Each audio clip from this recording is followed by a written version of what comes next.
안녕하세요. TV닥터 건강클리닉의 연교옥입니다. 안녕하세요. 김윤재입니다. 네, 보통 이제 관절 질환이라고 하면 중년 이후에 노화 때문에 생기는 질환이다라고 알고 계실 텐데요. 그런데 요즘에는 관절 질환의 환자의 연령대가 점점 더 낮아지는 추세라고 합니다. 네, 특히 무릎 관절의 경우에는 통증 환자의 약 20%가 20대라는 통계가 있는데요. 젊은 층의 경우에는 퇴행성 질환이라기보다는 스포츠 활동으로 인한 무릎 관절 질환이 많다고 합니다. 네, 맞습니다. 특히나 무릎은 굉장히 또 많이 사용하는 곳이기 때문에 탈이 많이 나는 관절이기도 하다는데요. 오늘은 무릎 관절 질환에는 어떤 것들이 있는지 그리고 또 어떻게 치료할 수 있는지 자세히 알아보도록 하겠습니다. 먼저 오늘 함께 해주실 분 화면으로 소개해 드릴게요. 흔히 기분이 좋지 않을 경우 나 오늘 저기압이야 라고 말하곤 한다. 저기압인 날은 비가 오고 흐린 경우가 대부분이기 때문에 이를 빗댄 것이다. 그리고 이런 저기압인 날 기분 외에 또 안 좋아지는 것이 있다. 바로 무릎 통증이다. 보통 관절염이 있으신 분들이 이제 원래도 무릎이 좀 이제 아프긴 하겠지만은 이제 비가 오거나 날씨가 이제 우중충하면 대기 중에 이제 습도가 이제 올라가거든요. 그럼 습도가 올라가게 되면은 보통 비 올 때 저기압이 된다고 하는데 실제로 대기 중에 이제 압력이 떨어지게 되면서 상대적으로 무릎 관절이나 이런 관절 안쪽에 압력이 더 높은 상태가 되거든요. 그러면서 이제 관절이 부풀어져 약간 붓는 현상이 발생하게 됩니다. 그래서 보통은 정상인 사람도 약간 그렇게 되지만 그런 사람들은 별 문제가 없는데요. 이제 관절염이 있거나 원래 아프던 분들은 좀 더 부으면서 그렇게 습도가 높을 때 통증이 더 유발하게 됩니다. 네. 무릎에 발생하는 질환은 여러 질환이 있지만 가장 흔한 것은 퇴행성 관절염이다. 이런 퇴행성 관절염은 남성보다는 여성에게서 더 호발하는 것으로 알려져 있다. 선천적인 근력과 근육 힘의 차이가 다르기 때문에 여성의 관절 손상이 더 심하기 때문이다. 그러나 이 답변만으로는 제대로 설명되지 않는 게 있다. 50세 이전의 퇴행성 관절염 유병률은 남녀 모두 비슷하기 때문이다. 50대를 넘어서야 성별 간 차이가 급격하게 나타나는데 그 이유는 바로 여성의 폐경이다. 보통 관절염은 여성들이 더 많이 발생하는 경향이 있는데요. 이제 여성 호르몬이 이제 골이나 관절에 영향을 미치는데 폐경을 하게 되면 이제 아무래도 여성 호르몬이 떨어지면서 여성 호르몬이 이제 이 연골을 생성해주는 연골 기질을 만들어주는 단백질에 연관이 있거든요. 그래서 아무래도 호르몬이 떨어지면서 그런 기질도 같이 떨어지면서 남성보다는 더 이제 관절염이 많이 발생하는 경향이 있습니다. 퇴행성 관절염은 노화와 깊은 관련이 있지만 모든 질환이 중장년층에게 발생하는 것은 아니다. 스포츠 활동으로 인한 무릎 손상의 경우에는 젊은 층도 안심할 수 없다. 무릎은 워낙에 다양한 질환들이 많은데요. 보통 이제 젊은 분들은 당연히 뭐 퇴행성 질환은 별로 없고 보통은 이제 외상 쪽이 많죠. 그래서 이제 보통 젊은 분들이 스포츠 손상이라고 그래서 이제 주로 다치시는 거는 반달연골이나 이제 무릎 안에 있는 십자인대 손상이 많습니다. 그래서 보통 과격한 이제 운동을 하다가 반달연골이 찢어지시거나 이제 전방 십자인대 파열이 있어서 이제 수술적인 치료가 필요한 경우도 많고요. 뭐 외상이 아니더라도 젊은 사람도 보통 이제 연골 연화증이라고 그래서 선천적일 수도 있고 약간 이제 후천적일 수도 있긴 하지만 이제 무릎뼈 뒤쪽에 있는 연골이 다른 사람보다 얇게 형성이 되면서 통증을 유발하는 질환도 생각보다 흔히 있습니다. 활동량이 많아 질환이 발생하면 삶의 질이 떨어지는 무릎 관절 질환. 오늘 TV닥터 건강클리닉에서는 정형외과 전문의 김성진 과장과 함께 무릎 관절 질환에 대해 자세히 알아봅니다. 네, 무릎 관절에 탈이 나면 뭐 수술을 해야 되기도 하고요. 또 재활 시간도 꽤나 길게 필요하다고 합니다. 그렇기 때문에 일상생활에서 굉장히 또 불편함을 많이 느끼게 된다고 하네요. 네, 그래서 삶의 질을 급격하게 떨어뜨릴 수가 있는데요. 게다가 무릎이 불편해지면은 거동이 불편하고 일상생활이 불편해지다 보니까 그 전신 건강에도 안 좋은 영향을 줄 수 있다고 하네요. 네, 그래서 오늘은 무릎 관절에 어떤 질환들이 발생할 수 있을지 그리고 어떻게 치료하는지 자세히 알아보겠습니다. 화면으로 소개해드렸던 김성진 과장 함께하고 있습니다. 과장님 어서 오세요. 네, 안녕하세요. 네, 반갑습니다. 이제 무릎에 발생할 수 있는 질환들 이제 알아보기 전에 무릎 관절의 좀 구조부터 저희가 살펴볼까 하는데 네. 무릎 관절이 굉장히 또 복잡하게 이루어져 있다면서요? 네, 그렇습니다. 우리 몸은 수많은 뼈와 관절, 인대, 피부가 이제 조화롭게 이루어져서 자연스럽게 움직일 수 있는 구조로 되어 있는데요. 그 중에서도 이제 뼈와 뼈를 연결하는 관절이 없다면 상당히 이제 부자연스럽게 될 겁니다. 네. 그만큼 이제 관절의 역할이 중요하다고 할 수 있는데 특히나 이제 무릎 관절은 우리 몸에서 가장 큰 관절이기도 하고 또 굉장히 복잡한 구조로 되어 있고 또 항상 사용하는 관절이기 때문에 여러 가지 문제가 많이 발생할 수가 있습니다. 그래서 무릎 관절 구조를 이제 쉽게 설명드리기 위해서 그림을 잠깐 보시면 네. 자, 무릎 관절은 이제 윗다리뼈에 해당하는 대퇴골과 아랫다리뼈에 해당하는 이제 경골의 관절면으로 이루어져 있는 타원형의 이제 관절로서 네. 내측에 이제 관절면이 있고 외측에 관절면으로 이렇게 나눠져 있습니다. 무릎 앞쪽에는 슬개골이라는 뼈가 있고요. 네. 그리고 각각의 뼈는 관절 연골이라는 이 연골로 둘러싸여 있습니다. 또 관절면 이제 사이에는 체중을 이제 분산시켜주는 쿠션 역할을 하는 반달 연골이 내측과 외측에 끼어 있고 또 관절 안에는 전방, 후방 십자인대가 무릎이 앞뒤로 빠지는 역할을 해주고 양쪽 내측과 외측 측면에는 내외측 측부인대가 있어서 무릎이 좌우로 꺾이는 것을 막아주는 구조로 되어 있습니다. 네, 이렇게 무릎이 많이 사용하는 관절인 만큼 여러 가지 질환이 발생할 수 있다고 하셨는데요. 언뜻 제 머릿속에 스쳐가는 질환도 굉장히 많아요. 맞습니다. 예. 근데 이제 하나씩 자세하게 살펴보겠습니다. 먼저 반월상 연골 파열입니다. 반월상 연골이라는 게 어떤 연골인가요? 네, 이제 반달 이제 연골 파열은 이제 무릎 통증을 유발하는 가장 흔한 무릎의 손상 중에 하나입니다.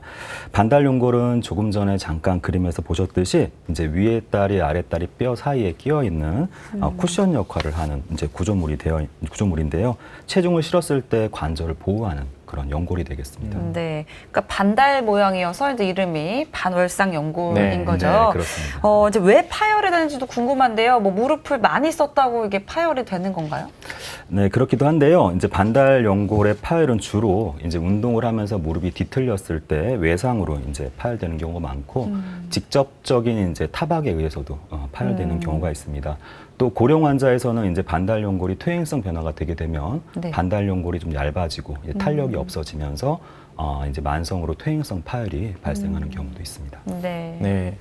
일단 저도 예전에 스키 타다가 네. 그 스키 이제 충돌이 있으면서 무릎을 다친 적이 있는데 아이고. 아마 그때 반월상 연골 다쳤을 것 같아요. 아, 네. 검사는 안 해보셨고요? 네. 그래서 좀 괜찮아져가지고 아, 예, 나왔는데 그렇게 할 수도 네. 있습니다. 네. 예. 연골에 파열되면 굉장히 사실 아프거든요. 그쵸. 네. 또 움직이기도 굉장히 힘들 것 같은데 증상이 어떻게 나타나나요?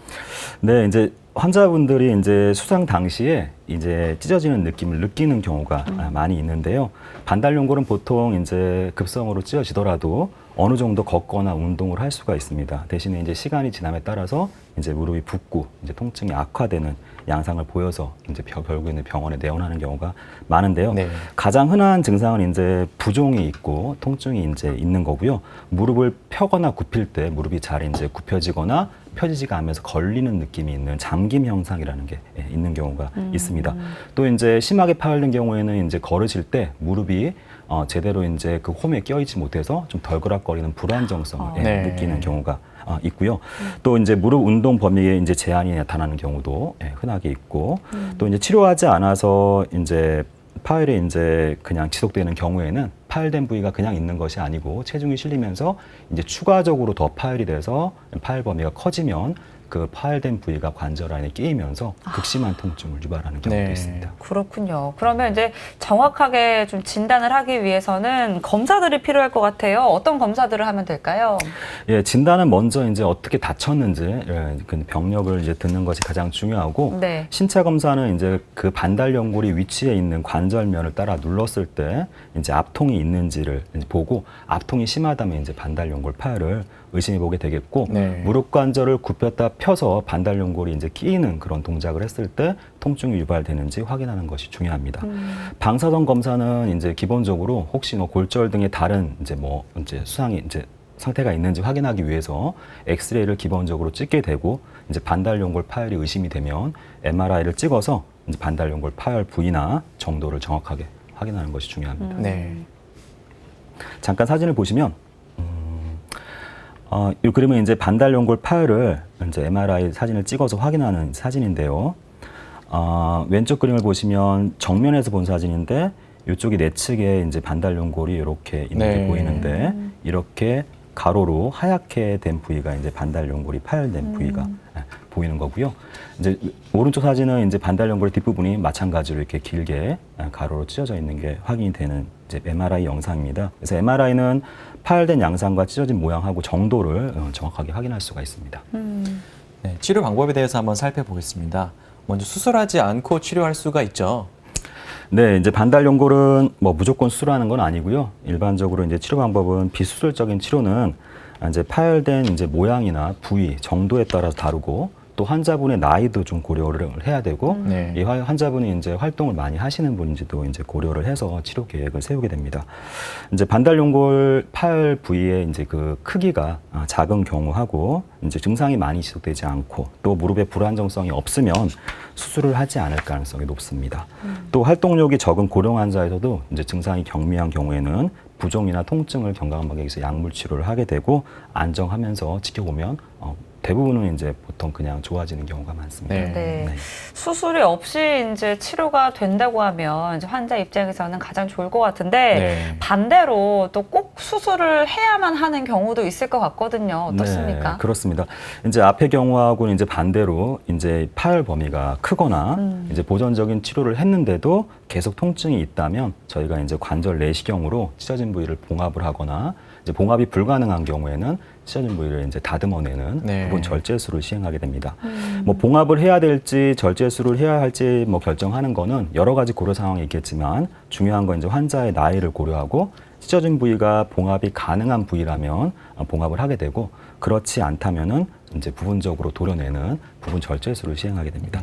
잠깐 그림을 보시면 네.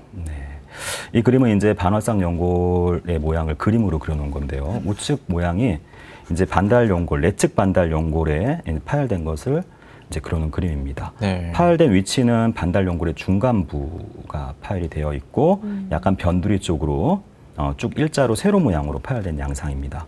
이런 경우는 이제 봉합을 할 수 있는 경우인데요. 봉합을 한 그림이 좌측 그림인데 이렇게 실로 직접 떠서 봉합한 부위를 이제 이렇게 봉합을 하게 됩니다. 다음 사진은 직접 이제 내시경을 하면서 사진을 찍어놓은 사진인데요. 네. 첫 번째 사진이 이제 정상 반달연골의 이제 모양이고요. 다음 사진이 이제 중간부가 이렇게 일자로 파열돼서 이렇게 막대기로 당겨서 파열 부위를 확인하는 사진이 되겠습니다. 그 다음 사진은 이렇게 파열된 부위를 직접 실로 떠서 봉합을 한 이후에 찍은 사진이고요. 다음 사진, 마지막 사진은 이제 봉합 부위가 이제 파열된 부위가 크지 않아서 파열된 부위를 도려내서 이렇게 다듬어낸 이후에 사진이 되겠습니다. 네. 네, 수술하고 나서 이제 재활도 필요할 것 같은데요. 완전히 회복되려면 좀 시간이 걸리겠죠. 네, 그렇습니다. 이제 뭐 수술도 중요하지만 재활도 상당히 중요한데요. 이제 수술 이후에는 이제 무릎을 보호하기 위해서 이제 목발을 좀 사용을 하고 재활은 수술한 이후에 바로 이제 시작을 하게 됩니다. 네. 초기에는 이제 붓기가 있고 어느 정도 통증이 있기 때문에 이제 관절 운동이 잘 되지 않아서 이제 무릎이 좀 굳는 경우가 많아서 무릎 관절 운동을 회복시키는 데 중점을 둬서 이제 재활을 하게 되고 어느 정도 관절 범위가 회복이 되면 주변 근육을 강화하는 데 중점적으로 해서 치료를 하게 됩니다. 반달연골 파열은 이제 무릎 손상에서 매우 흔히 있는 손상 중에 하나인데 정확하게 진단을 하고 이제 치료를 한 다음에 재활을 하면 거의 수상 전의 상태로 잘 회복을 할 수 있습니다. 예. 네. 다음으로 알아볼 질환은 측부인대 손상입니다. 측부인대는 뭐 옆쪽에 있다고 이제 이해가 되는데요. 네, 말 그대로 옆쪽에 맞습니까? 있는 인대가 맞습니다. 측부인대는 이제 무릎에서 중요한 4가지 인대 중에 하나인데요. 앞서 잠깐 나왔었는데 다시 한번 그림을 보시면 네. 네. 이쪽이 내측이고 이제 외측인데요. 이렇게 이제 무릎에서 내측과 외측에 이제 뼈와 뼈를 연결해서 무릎 관절이 좌우로 꺾이는 것을 막아주는 이제 역할을 합니다. 그래서 무릎이 이제 비정상적으로 움직이는 것을 제한해서 무릎을 보호하는 중요한 인대가 되겠습니다. 그렇군요. 자, 이렇게 웬만한 충격이 아니고서는 이런 인대가 파열되기가 쉽지가 않은데요. 어떤 상황에서 축부인대가 파열이 되는 걸까요? 네, 맞습니다. 상당히 좀 강한 충격이 가는 경우가 대부분인데요. 측부인대는 이제 보통은 측면에서 이제 외력이 가해졌을 때 파열되는 경우가 보통인데 네. 사진을 보면서 잠깐 설명을 드리면 이제 주로 운동을 하다가 다치는 경우가 많고요. 보통 이제 축구를 하다가 발에 차이는 경우나 측면에서 이제 보시듯이 외력이 이제 이 외측인데 외측에서 이렇게 외력이 가해져서 반대편이 벌어지는 이런 상황이 네. 됐을 때 무릎이 꺾이면서 내측에 있는 지금 측부인대가 이렇게 파열된 거를 모식적으로 이제 그려놓은 그림입니다. 대부분 운동 중에 발생하게 되고 무릎이 이제 불안한 자세로 이제 비틀리거나 접질렀을 때 주로 발생하게 됩니다. 네. 이제 사진만 봐도 왠지 굉장히 좀 통증을 많이 느끼게 될 것 네. 같은데 이 측부인대가 손상되면 환자분들은 어떤 증상을 느끼게 되나요? 네, 일단 손상이 되면 당연히 이제 손상 부위가 이제 많이 아프고 상당히 네. 많이 붓게 되고요. 네. 그 파열이 있는 부위를 직접 만졌을 때 아주 심한 압통을 느끼게 되십니다. 또 이제 무릎이 좌우로 꺾이는 불안정성이 있게 되는데 보통 이제 파열된 인대가 있는 쪽으로 체중을 실으면 인대가 관절을 지지하지 이제 못해서 관절이 벌어지게 되고 파열이 심한 경우에는 이제 무릎이 걸을 때 휘청거리는 느낌이 느낀다 하고 이제 환자분들이 얘기를 하시는 경우가 많습니다. 네.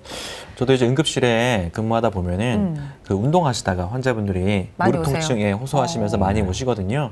그때 이제 이렇게 아마 측부인대 손상이었을 환자들도 꽤 있을 것 같은데요. 환자가 일단 오시면 어떤 검사를 하게 되나요?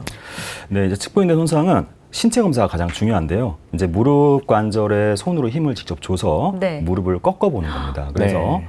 파열된 부위 쪽에 이제 그 관절이 불안정성이라고 해서 덜렁거리는 느낌을 직접 손으로 느껴보는 건데요. 아, 네. 예, 반대쪽과 이제 비교해서 이제 저희가 확인을 하게 되는데 네. 과도하게 꺾이는 느낌이 있다면 측부인대 파열을 의심하게 되고 이제 반대편과 이제 비교를 하는 이유는 이제 사람에 따라서 원래 인대가 좀 느슨한 경우도 있거든요. 그래서 꼭 반대쪽과 이제 비교를 해서 저희가 이 불안정성을 확인하게 되고 만약 불안정성이 있다면 MRI를 찍어서 정확하게 확진을 하게 됩니다. 네. 먼저 이제 손으로 확인을 한 다음에 이제 네, MRI를 찍게 그렇습니다. 되고요.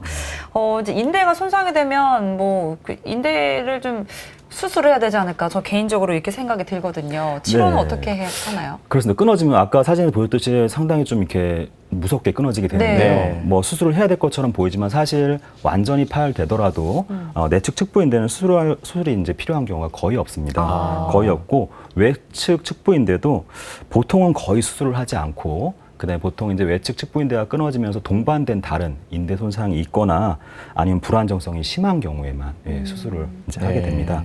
주로 이제 비수술적인 치료는 이제 보조기를 착용해서 손상된 인대를 잘 안정시켜주면 어느 정도 섬유화가 되면서 충분히 안정성이 생기면서 네. 재생이 되는 걸로 되어 있습니다. 이제 안정이 돼서 이제 재활 치료를 하는 것만으로도 이제 많이 이제 좋은 결과를 얻을 수가 있는데요. 보조기는 이제 손상 정도에 따라 좀 차이는 있지만 보통 약 한 2개월 정도 착용하는 것이 보통입니다. 네. 네, 다음으로 알아볼 질환은 전방 십자인대 파열입니다. 전방 십자인대가 어디에 있는 인대인가요?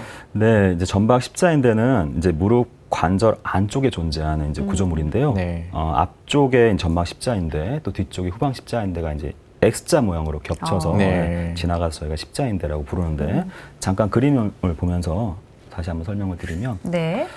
이제 이렇게 이제 전방 십자인대는 무릎의 앞쪽에서 약간 뒤쪽 방향으로 놓여져 있고 그 뒤쪽에 겹쳐서 후방 십자인대가 무릎의 약간 앞쪽 방향으로 놓여 있습니다. 그래서 전방 십자인대는 무릎이 앞으로 빠지는 것을 막아주고 후방 십자인대는 무릎이 뒤쪽으로 이제 빠지는 것을 막아주는 중요한 힘줄이 되겠습니다. 네. 이제 전방 십자인대는 저도 조금 익숙한데요. 이제 뭐 운동을 하다가 전방 십자인대가 파열돼서 뭐 군대에 가지 못했다는 친구도 있었고, 네. 운동을 하다가 좀 많이 발생을 합니까? 어떻습니까? 네, 그렇습니다. 전방 십자인대는 주로 이제 축구 선수들이 많이 다치는 네. 인대인데요. 네. 보통 보면은 뭐 뉴스나 이런데 이제 축구 선수들이 이제 전방 십자인대 파열돼서 뭐 재활 중이다, 뭐 이런 경우가 말이 많은데 네. 전방 십자인대는 주로 이제 급작스러운 방향 전환을 하는 그런 이제 운동을 할 때 네. 많이 다치고요. 이제 갑작스럽게 멈추거나 아니면 약간 잘못된 자세로 착지를 하거나 네. 할 때 잘 파열이 되는 운동 이제 인대고 또 무릎 쪽에 직접적인 충격에 의해서도 파열이 될 수가 있고요. 네. 뭐 꼭 뭐 축구가 아니더라도 갑작스럽게 방향 전환을 하는 어떤 운동을 하다가 주로 파열되는 이제 힘줄입니다. 우리 그 요새 잘하고 있는 손흥민 선수가 네. 갑작스럽게 회전을 하고 갑작스럽게 멈추고 방향전을 하시는데 네. 전방 십자인대가 좀 걱정이 그러니까요. 되는데요. 조심히 하셔야 될 텐데. 네. 그렇습니다. 그 증상도 좀 걱정이 되는데요. 네. 전형적인 증상이 있나요? 네, 전방 십자인대는 이제 전형적으로 이제 증상이 좀 있는데요. 다친 환자분들의 얘기로는 이제 다치는 순간에 뭔가 이제 뚝 하면서 끊어지는 느낌이 났다라고, 느낌이 나는구나. 느낌이나 소리가 직접 났다라고 하면서 내가 뭔가 끊어졌구나 하고 느끼면서 병원에 오시는 예. 경우가 많습니다. 전형적인 증상은 이제 수상 이후에 이제 부종과 통증이 거의 한 24시간 이내에 아주 심해지는 경우가 네. 보이고요. 무릎 관절이 거의 잘 펴지지 않는 경우가 부종이 심해서 네, 그런 경우가 많습니다. 네. 뭐 이러한 상태에서 보통 아무 치료를 하지 않고 그냥 놔둬도 보통은 이제 부종이 빠지면서 통증도 많이 경감이 되는데요.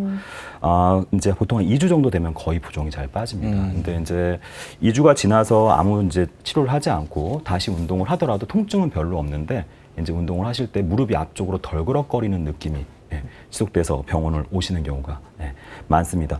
이제 무릎이 앞쪽으로 빠지는 이런 상태를 그냥 방치하게 되면 사실 뭐 통증은 많지 않지만 이제 무릎 안쪽에 있는 관절 연골이나 반달 연골의 2차적인 손상을 유발할 수가 있어서 꼭 진단을 받고 치료를 해야 됩니다. 그렇군요.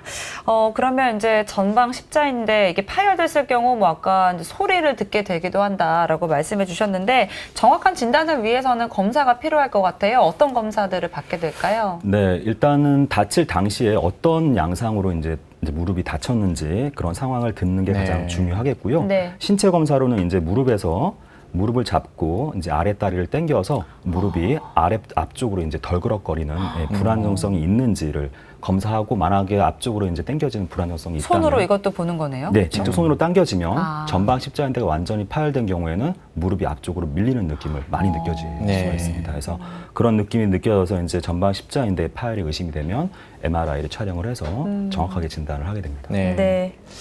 그 치료 방법도 좀 궁금한데요. 전방 십자인대 파열이 워낙 많은 사람들이 다치는 이제 질환이다 보니까 네. 환자들이 궁금해하시는 게 이런 거죠. 수술을 꼭 해야 되느냐. 그렇죠, 맞아요. 네, 맞습니다. 수술하지 않고 치료하는 방법도 있을 것 같은데 어떤가요? 네, 그 뭐 무조건 수술을 하는 건 아닙니다. 그래서 이제 치료는 이제 환자분의 이제 상태나 활동도를 이제 많이 고려를 하게 되는데요. 비수술적인 치료는 이제 노인이나 활동 수준이 낮은 분들 그리고 또 이제 무릎 관절의 안정성이 어느 정도 유지되는 부분 파열인 경우에 이제 시행을 하게 됩니다. 그런데 무릎 관절의 안정성을 유지하기 위해서 이제 보조기를 착용하게 되고 급성기에는 체중을 실으면 안 되기 때문에 이제 목발을 좀 먼저 사용하게 되고 붓기가 어느 정도 가라앉고 통증이 완화가 되면 재활 운동을 시작하게 되는데 이제 보통은 이제 어느 정도 보조기를 하고 무릎을 움직이지 않으면 이제 무릎이 좀 굳는 경향이 있어서 관절 운동을 회복시키는 데 중점을 둬서 재활을 하게 됩니다. 재활도 필요한 거군요. 네. 그러면 이제 수술이 필요한 경우도 분명히 있을 텐데 이렇게 끊어진 인대를 좀 다시 이렇게 붙여줄 수 있는 수술 방법이 있는 건가요? 네, 보통 저희가 이제 인대가 끊어졌다고 하면 끊어진 부위를 이제 직접 연결하는 이제 그런 경우가 이제 많은데요. 이제 전방 십자인대는 직접 연결을 하는 이제 그런 경우가 아니고 직접 연결을 할 수 없습니다. 그래서 이제 전방 십자인대는 이제 관절 안에 있는 구조물이라서 이거를 이제 직접 연결을 하게 되면 관절액이 이제 인대가 재생되는 거를 방해해서 잘 인대가 이제 재생되지 않기 때문에 단순 봉합은 불가능한 경우가 많습니다. 그래서 무릎의 이제 안정성을 유지하기 위해서 이제 손상된 인대는 제거를 하고요. 이 이식 이제 인대가 제거된 부위에 이제 이식 인대를 다시 넣어서 원래 십자인대 모양대로 다시 만들어주는 재건술을 이제 시행하게 됩니다. 뭐 사용하는 인대는 본인 몸에서 이제 인대를 다른 부위에 떼서 사용하는 자가건을 사용하는 경우도 있고요. 냉동 보관된 타인의 인대를 사용하는 동종건을 사용하기도 합니다. 이제 새로 이제 전방 십자인대를 만들어주는 거네요. 네, 그렇습니다. 그 자가건은 어느 부위 인대를 보통 쓰나요? 자가건은 주로 이제 쓰는 게 슬궤건이라고 이제 오금 쪽에 있는 이제 근육을 이제 인대를 포함해서 떼서 이제 사용을 하고요. 다른 한 부위는 이제 슬개건이라고 해서 우리 무릎 아래쪽에 딱딱하게 만져지는 인대가 있습니다. 그 부위를 한 절반 정도 떼서 사용하게 되는 경우가 많고 동종 이식건은 보통 이제 다른 타인의 아킬레스건을 동결 보관해 놓은 인대를 사용해서 이식을 하게 됩니다. 그렇군요. 그럼 이 재건술도 내시경으로 가능한가요? 네, 그렇습니다. 최근에는 이제 거의 일부 수술을 제외하고는 거의 모든 이제 관절 수술이 내시경으로 다 가능한데요. 이제 내시경으로 수술을 할 경우에는 뭐 시간이 조금 더 걸릴 수는 있지만 상처도 적게 나고 또 이제 통증도 적고 입원 기간도 짧아지고 또 회복 기간도 빠르다는 장점이 있습니다. 전방 십자인대를 이제 내시경으로 재건하는 경우에는 뭐 특별한 경우를 제외하고는 바로 다치자마자 급성기에 시행하는 경우는 별로 없고요.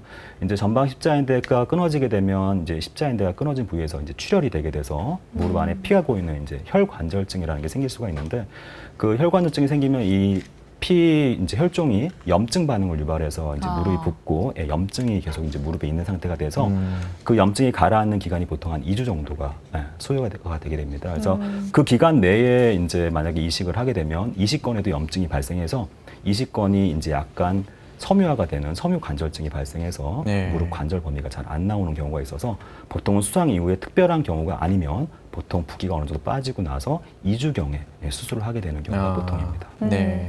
그림을 보면서 조금 더 설명을 들어볼까요? 네, 잠깐 이제 모식적으로 그려놓은 그림이 있는데요. 네. 보시면 첫 번째 그림이 이제 전방 십자인대가 있어서 중간 부위가 파열되어 있는 이제 네. 그림이에요. 끊어졌어요. 예. 네. 그래서 여기 드릴이 있어서 이제 이 뼈에 이제 구멍을 뚫어서 네, 이쪽 방향으로 이식된 힘줄이 이제 들어가는 그림입니다. 네. 그래서 양쪽에 실을 묶어서 이 홀을 통해서 원래 방향대로 전방 십자인대를 이식을 해주고요. 네. 이제 세 번째 그림은 이식한 힘줄을 위쪽과 아래쪽에 단단하게 고정해서 원래 모양대로 만들어준 그림이 되겠습니다. 다음 사진은 이제 직접 내시경을 하면서 찍은 사진인데요. 좌측 그림 보면은 여기 지금 파열된 힘줄이 있어서 전방 십자인대가 지금 없는 상태이고요. 파열돼 있고 우측은 이제 이식이 다 끝난 이후에 이렇게 잘 이제 전방 십자인대가 재건돼 있는 사진입니다. 네, 네. 그렇군요. 이제 수술이 잘 끝나게 되면 이제 자리를 잡을 수 있도록 물론 재활 운동도 해야겠죠. 어떻습니까? 예, 전방 십자인대는 수술도 물론 중요하지만 재활이 아주 중요한 예, 이제 질환인데요.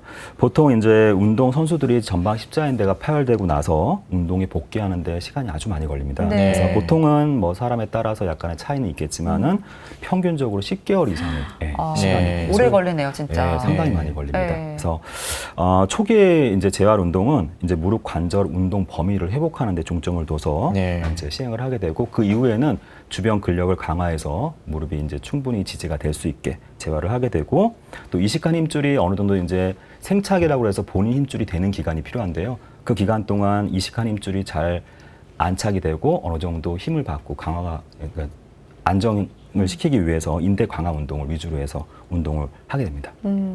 그리고 이제 뭐 치료가 잘 되고 수술이 잘 되고 재활이 잘 진행이 되게 되면은 거의 수상 이전에 운동 네. 기능을 네. 거의 다 회복할 수가 있습니다. 아, 그래요? 네. 다행이네요. 예. 네.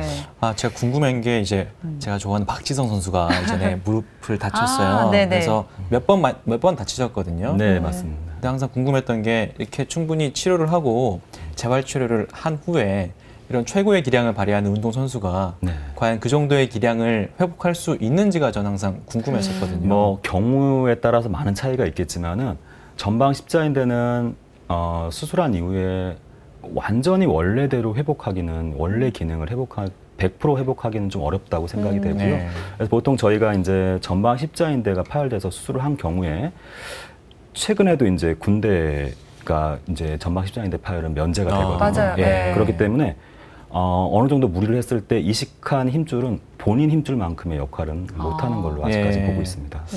아, 그럼에도 불구하고 박지성 선수가 진짜 무릎 다치고 나서 엄청나게 활동을 또 잘 하셨잖아요. 맞아요. 그렇죠? 대단한 선수. 많은 노력이 정말 아마 대단한 필요했을 거죠. 거라고 생각이 네. 듭니다. 예, 참 대단하십니다. 음. 네, 다음으로 알아볼 질환은 무릎 관절염입니다. 앞서 알아본 질환들은 이제 그러니까 운동하다 다친 거기 때문에 예방이 가능하잖아요. 네. 근데 무릎 관절염은 퇴행성 질환인 거죠. 그렇죠. 나이가 네. 들에 따라서 어쩔 수 없이 생기는 거기 때문에 그러니까요. 네. 누구나 안심할 수 없는 그런 질환 같아요. 어떤가요? 네, 맞습니다. 이제 퇴행성 관절염은 뭐 이 무릎 관절이라는 것 자체가 우리가 체중을 실으면서 항상 사용하는 관절이기 때문에 네. 연세가 드시거나 이제 하면은 어느 정도의 관절염은 다 조금씩은 네. 발생하는 편입니다. 그래서 무릎 관절염에는 크게 이제 보통 3가지 정도의 관절염이 있는데 퇴행성 관절염이 우리가 이제 가장 흔하게 알고 있는 관절염이고 나이가 들면서 자연스럽게 발생하는 관절염이고요.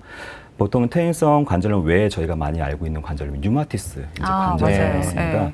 류마티스 관절염은 퇴행성 관절염과는 약간 양상이 다른데요. 이제 자가 면역 항체라고 이제 우리 몸에 있는 이제 항체가 비정상적으로 작용하면서 공격하지 말아야 될 우리 몸에 있는 연골을 공격하면서 네. 연골이 파괴가 되면서 발생하는 이제 관절염입니다. 퇴행성 관절염이랑은 좀 다르게 류마티스 관절염은 보통 젊은 30, 40대 여자에서 이제 여성에서 호발하는 걸로 되어 네. 있습니다. 예, 그리고 또 이제 체중이 실리지 않는 뭐 손가락이나 네. 손목 관절에도 잘 발생하는 그렇죠. 특징이 네. 있습니다. 그리고 하나 더 있는 거는 외상성 관절염인데 이제 말 그대로 이제 다쳐서 이제 무릎 관절 주변에 골절이 있거나 해서 관절 연골이 손상되게 되면 그 부위에서 이제 관절염이 발생해서 2차적으로 발생하는 관절염인데 뭐 양상은 퇴행성 관절염과 비슷한 양상을 보이게 됩니다. 네. 이제 이 무릎 관절염을 앓는 환자분들을 보면 좀 워낙에 많이 우리가 쓰는 이 관절이기도 해서 그런지 몰라도 굉장히 또 통증을 많이 호소하시거든요. 네. 실제로 어떤 증상들이 나타나는지도 궁금합니다. 네, 퇴행성 관절염은 증상이 갑자기 발생하는 경우도 있고요. 보통은 이제 점진적으로 악화되는 양상을 이제 보이게 됩니다. 네. 그래서 이제 심해지게 되면 이제 붓기가 생겨서 무릎을 구부리기가 힘들고 뭐 보행이 좀 힘든 경우도 발생할 네. 수가 있고, 퇴행성 관절염은 이제 통증이 보통은 활동을 하고 나서 악화되는 이제 양상을 보이게 돼서 어느 정도 안정을 하시고 많이 쓰지 않으면 어느 정도 호전을 보이는 그런 양상을 보이게 됩니다. 반대로 이제 류마티스 관절염은 많이 쓰지 않아도 통증이 있을 수 있고 주로 아침에 일어나서 무릎이 뻣뻣하거나 네. 통증이 심해지는 그런 양상을 보이게 됩니다. 네. 참 무릎 관절염이 고통스러운 질환인 게 제가 아는 분이 그 무릎이 안 좋아서 이게 통증이 심하신데 집이 3층이에요. 계속 올라가셔야 되는 근데 거네요. 네. 엘리베이터가 없는 그냥 주택이신 거죠. 그래서 집을 올라갈 수가 없으니까 집에서 밖을 못 가십니다. 아이고. 예, 시골에 이제 연세드신 할머니들이 그런 경우가 많습니다. 이 시설이 주변 시설이 잘 안 돼 있어서 어느 정도 안정하면 충분히 좋아질 만한 관절염인데도 불구하고 말씀드린 것처럼 그런 주변 시설이 안 돼 있어서 계속 무리를 하게 돼서 계속 통증이 있는 경우가 많습니다. 밖에는 네. 나가야 되니까 어쩔 수 없이 계속 무릎을 네. 써야 되는 상황인 네, 거잖아요. 그렇죠. 네. 그래서 이런 무릎 관절염의 정확한 진단을 위해서는 검사도 필요할 텐데요. 어떤 검사가 필요할까요? 네, 이제 무릎에 이제 신체 검사를 해서 무릎이 이제 부어 있고 통증이 있는 정도로 이제 봐야 되고요. 네.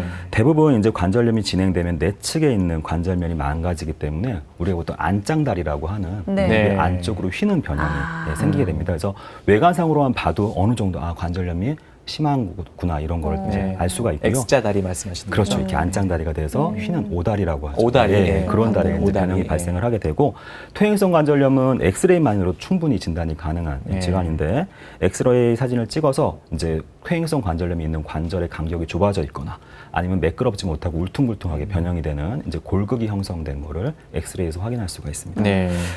잠깐 사진을 잠깐 보시면 네. 요 그림은 이제 퇴행성 관절염의 진행 단계를 그림으로 이제 그려놓은 그림인데요. 네. 첫 번째 그림이 정상 이제 관절인데, 건강한 거죠. 예, 네. 이렇게 관절 연골이 매끈하고 이렇게 분홍색으로 이제 유지가 되는 걸 확인할 수가 있고, 네.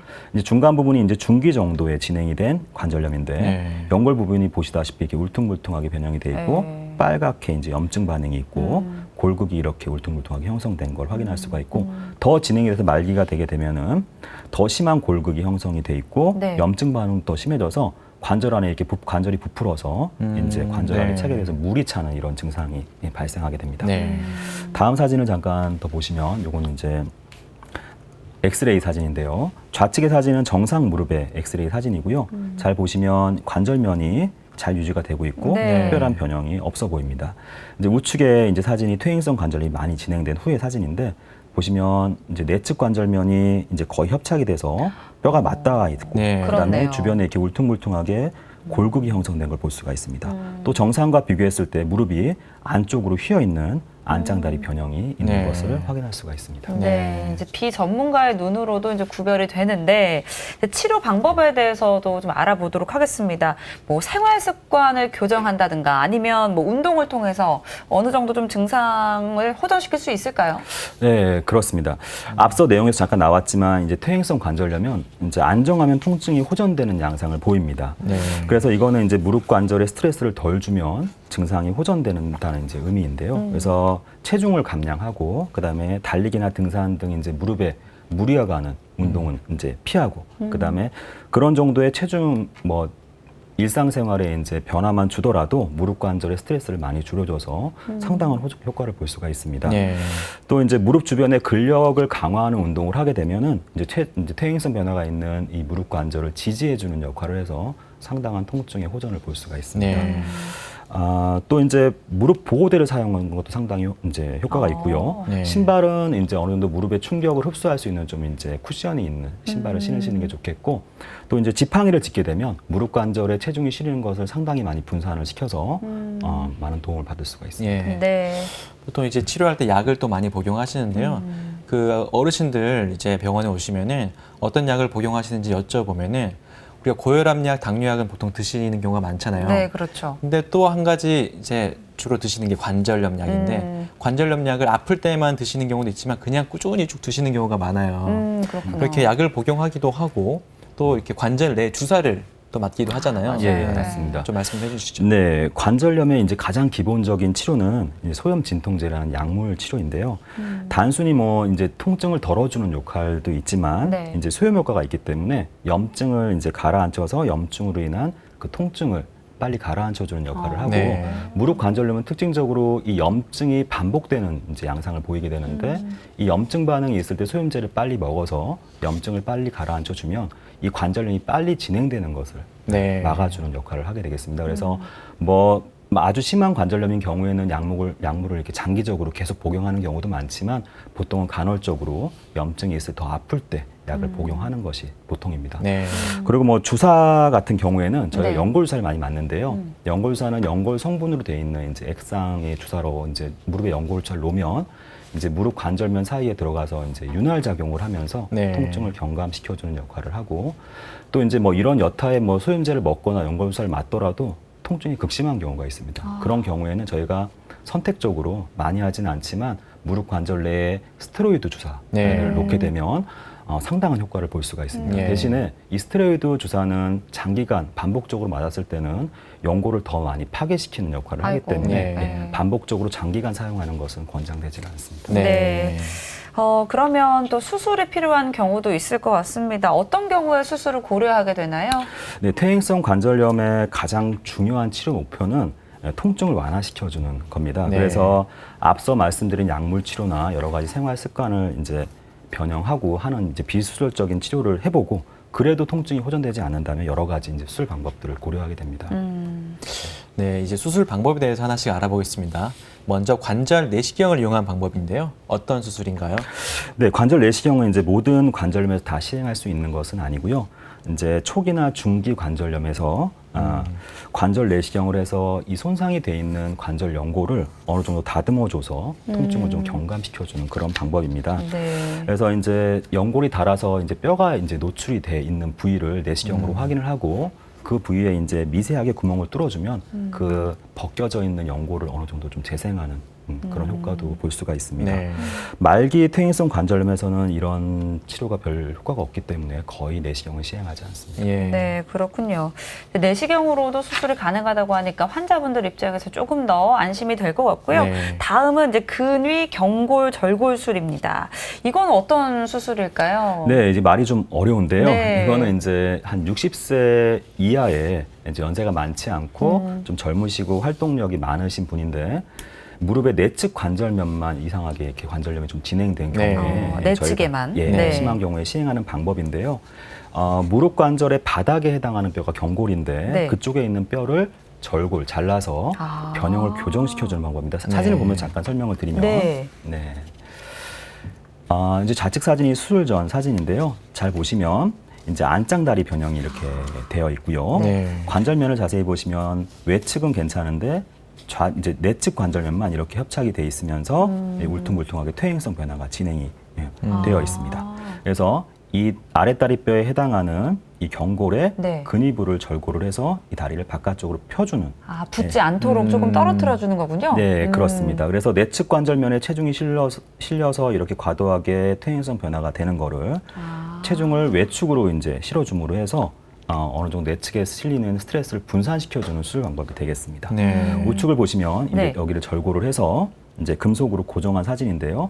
이제 왼쪽과 비교해 보시면 무릎이 외축으로 이렇게 교정이 된 것을 그렇네요. 확인해 볼 수가 있습니다. 오, 그렇군요. 저렇게 하면은 키가 좀 커질 수 있겠네요.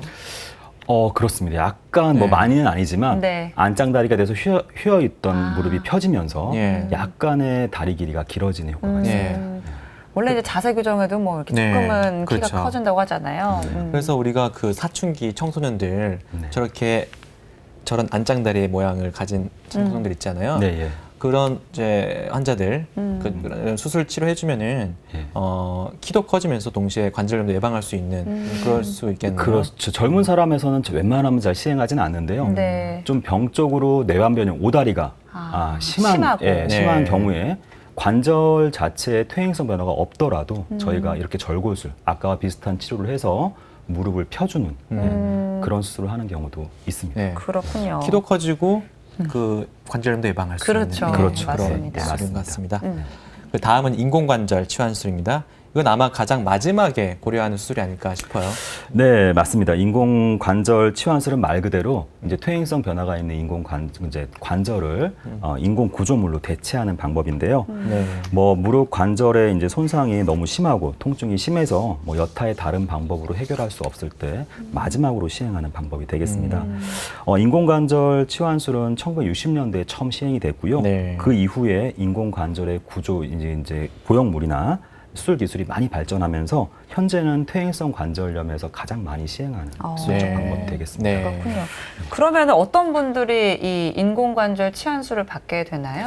네, 보통은 이제 거의 걷는 것도 힘들 정도로 이 활동력이 제한이 네. 돼서 많이 아프시거나 무릎 관절이 강직이 돼서 다 펴지지가 않거나 다 구부러지지 않을 정도로 운동이 잘 안 되시는 분들, 또 이제 아까처럼 이렇게 퇴행성 변화가 돼서 무릎 관절이 뭐 변형이 너무 심하게 진행이 되신 분들에서 저희가 선택적으로 이제 시행을 하게 되고요. 무릎 관절은 절대적으로 나이 제한이 뭐 딱히 있는 건 아니지만 네. 무릎 인공 관절이라는 게 인공 구조물이기 때문에 아무래도 많이 쓰면은 닳아서 수명이 있게 됩니다. 그렇죠. 네. 그래서 보통 저희가 이제 최소 한 60세 이상에서 보통 고려하게 되고 보통은 65세에서 이상에서 네. 하는 걸 저희가 권장하고 있습니다. 네. 그래서 뭐 말기 액션 검사에서 거의 말기 퇴행성 관절염이 심하고 한 경우에는 뭐 너무 통증이 심하다고 하면 저희가 60세 이하에서도 시행하는 경우는 있습니다. 네. 잠깐 사진을 좀 보시면, 네. 이제 인공관절을 시행한 이제 사진인데요. 네. 좌측 사진은 양쪽 모두 관절염이 심하게 진행이 돼서 내측과 외측에 관절염이 있고 심하게 골국이 형성이 돼서 변형이 있고 또 무릎 자체가 안짱다리 변형이 돼 있는 사진이 되겠습니다. 네. 우측 사진은 이제 이 변형된 관절을 교정해서 인공관절을 한 사진인데요. 네. 보시면 인공관절을 하고 나서 양쪽 관절면이 회복이 되고 또 다리도 안짱다리가 됐던 게 약간 외반이 되면서 교정이 된 것을 확인할 수가 있습니다. 네. 이 인공관절이 관리가 참 중요한 게 만약에 65세에 수술을 했다고 했을 때 관리를 잘 해서 뭐 15년 이상 쓰면은 80세가 넘어가도 쓸 수가 있는 건데 그렇죠. 만약에 관리를 잘 못해서 10년 정도밖에 못 썼다고 하면은 수술을 한 번 더 해야 될 수도 있잖아요. 그래서 관리가 참 중요할 것 같은데요. 맞습니다. 네, 어떻게 관리해줘야 되나요? 네, 인공관절은 하고 나서 관리가 참 중요한데요. 네. 시행하고 나서 이제 보형물, 그러니까 위아래 뼈를 대체하는 쇠 사이에 이제 빈 공간에 저희가 폴리에틸렌이라고 하는 이제 인공 연골이 들어가게 되는데요. 네. 수술한 이후에 이제 쓰기 시작하면서 이제 마모가 되기 시작합니다. 그렇죠. 그래서 너무 과한 운동이나 네. 자주 쪼그려 앉는 자세를 하게 되면 인공 연골이 빨리 닳는 예. 경향이 있습니다. 그래서 오래 사용할 수가 없게 되는데요. 그래서 인공관절을 하게 되면은 뭐 워낙에 활동력이 있으신 분들은 뭐 하던 운동을 막 하시는 경우도 있지만 예. 대부분 인공관절을 하고 나서는 달리기나 뭐 가파른 언덕으로 올라가는 뭐 등산 같은 것은 좀 피하는 게 좋겠고요. 예. 천천히 걷는 것이나 아니면 수영이나 자전거 등 이제 무릎에 체중이 좀 덜 실리는 운동을 하는 네. 것이 좋습니다. 그리고 이제 무릎에 충격이 많이 가는 어떤 행동들도 다 피해야 되겠지만은 주로 이제 저희가 쪼그리고 앉는 자세를 이제 하면 안 되는데요. 네. 그렇기 때문에 쪼그리고 앉는 자세를 하지 않으려면 저희가 평소에 앉아서 쉴 때 바닥 생활을 하시면 안 되고 또 이제 주무실 때 침대 생활을 하셔야 이게 일어나실 때 쪼그리고 앉는 자세를 안 하게 되거든요. 네. 이게 한두 번은 상관이 없지만 네. 이거를 평소에 계속 하게 되면 별게 아닌 것 같지만 그게 오래 몇 년이 지속되게 되면은 인공관절 수명에 많은 차이를 예. 보이게 됩니다. 그래서 통계적으로 보면 인공관절은 90% 이상에서 15년이 지나도 거의 정상적으로 이제 작용이 이제 어느 정도 기능을 한다고 지금 보고가 예. 되고 있습니다. 잘만 관리가 된다면 15년까지도 이제 정상적으로 기능을 한다고 합니다. 네. 오늘 이제 무릎 관절 질환에 대해서 좀 살펴봤는데요. 마지막으로 우리가 평소에 좀 무릎 건강을 위해서 어떤 것들을 지켜야 되는지 한 말씀 해주시죠. 네, 그래서 무릎 관절은 이제 우리 몸에서 가장 일을 많이 하는 관절이기도 하고 또 무리가 많이 가는 관절이기 때문에 평소에 신경을 많이 쓰고 좀 관리를 할 필요가 있습니다. 그래서 젊으신 분들 같은 경우에는 운동하기 전에 항상 스트레칭을 해서 이제 무릎 관절 주변의 인대의 긴장을 풀어주는 것이 중요하겠고요. 평소에 무릎이 좋지 않거나 뭐 통증이 좀 있었다면 무릎에 무리가 가는 운동은 뭐 조금 하는 거라도 좀 피하시는 게 네. 좋겠습니다. 네. 또 무릎 관절은 평소에 좀 통증이 오래 지속된다고 생각이 되면 그냥 두고 보지 마시고 꼭 병원을 내원하셔서 정확한 진단과 검사를 해보는 것이 중요하겠습니다. 네. 오늘은 정형외과 전문의 김성진 과장과 함께 무릎 관절 질환에 대해서 이야기 나눠봤습니다. 과장님 오늘 말씀 감사합니다. 감사합니다. 감사합니다. 네, 요즘 이제 100세 시대라고 합니다. 그만큼 이제 기대 수명이 늘어난 건데요. 오랜 세월 동안 불편함 없이 건강한 무릎을 가지고 생활을 하려면 우리가 이제 무릎이 건강할 때 좀 미리미리 지켜야 된다는 거 기억하시기 바랍니다. 네, 특히 무릎에 무리가 가는 자세나 운동은 피하는 게 좋은데요.